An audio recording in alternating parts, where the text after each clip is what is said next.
Masayang tinanggap ng mga mamamayan ng Barangay La Torre sa bayan ng Talavera, Nueva Ecija ang sako-sakong bigas na ipinagkaloob ng pamahalaang panlalawigan ng Nueva Ecija kamakailan.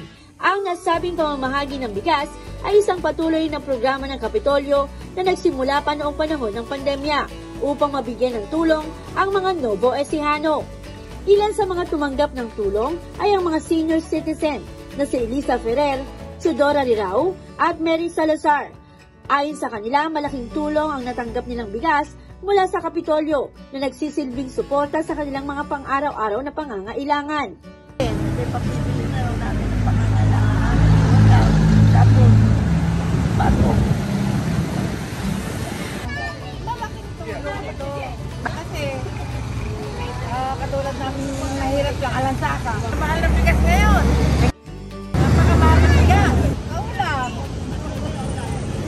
Sa mga maintenance. Kasi sa hirap ng buhay ko ngayon, malaking bagay nga yung tulong ni Go. Tatlo kami sa bahay, siguro mga kalahati po namin kakainin. Pasalamat kami at nabigyan kami ng kabuhayan namin dahil wala naman kami pinapupunan. Kaya kami maraming salamat po, Governor Ariel, sa bigas na ipinabigay niyo sa amin. Gov, maraming salamat po sa bigay niyo sa amin. Malaking tulong po ito. Thank you po. Ay, naku, thank you. Maraming po salamat. Gov, Oyi, salamat po. Nagpasalamat din si Kapitan Joselito Choco ng Barangay La Torre sa pamahalaang panlalawigan ng Nueva Ecija, lalo na kay Governor Oyi Umali dahil sa walang sawang tulong na ipinagkakaloob sa kanilang barangay. Ayon sa kanya, ang pamamahagi ng bigas ay isang biyaya para sa mga kabarangay nilang nangangailangan. Oyi, maraming salamat po sa ibinigay ninyong bigas para sa aking mga kabarangay. Napakalaking tulong po nito, lalong-lalo na po sa mga katulad naming mga mahihirap na pamilya. Isa pong napakalaking tulong at hindi po namin makakalimutan, Gov, ang binigay ninyong tulong para sa aking mga mahal na kabarangay. At sana po, pagpalain po kayo ng pong may kapal at lalo pa pong lumawak ang inyong panunungkulan. Maraming salamat po, Gov. Oyi.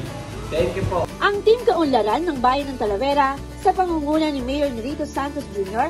at Vice Mayor Nery B. Santos Martinez kasama sina Kapitan Ryan Arellano at Konsehal Ape Reyes ay nakipagtulungan sa nasabing pamamahagi. Ipinagkaloob din ng sako-sakong bigas sa iba pang mga barangay sa Bayan ng Talavera kasama ang Pinagpanaan, Dinarayat, Mestang Kikay, Poblasyon at Barangay Matsyas. Ang pamamahagi ng bigas ay isang inisyatiba na nagsimula noong 2020 sa ilalim ng pamumuno ni Governor Oyi Umali, Vice Governor Doc Anthony Umali bilang bahagi ng kanilang pagtugon sa krisis dulot ng pandemya. Hanggang ngayon, patuloy ang programang ito na naglalayong mabigyan ng suporta at ayuda ang mga mamamayan ng Nueva Ecija. Para sa Balitang Nueva Ecija, Maureen Pagaraga nag-uulat. Para sa DWNE Teleradyo ang inyong kakampi.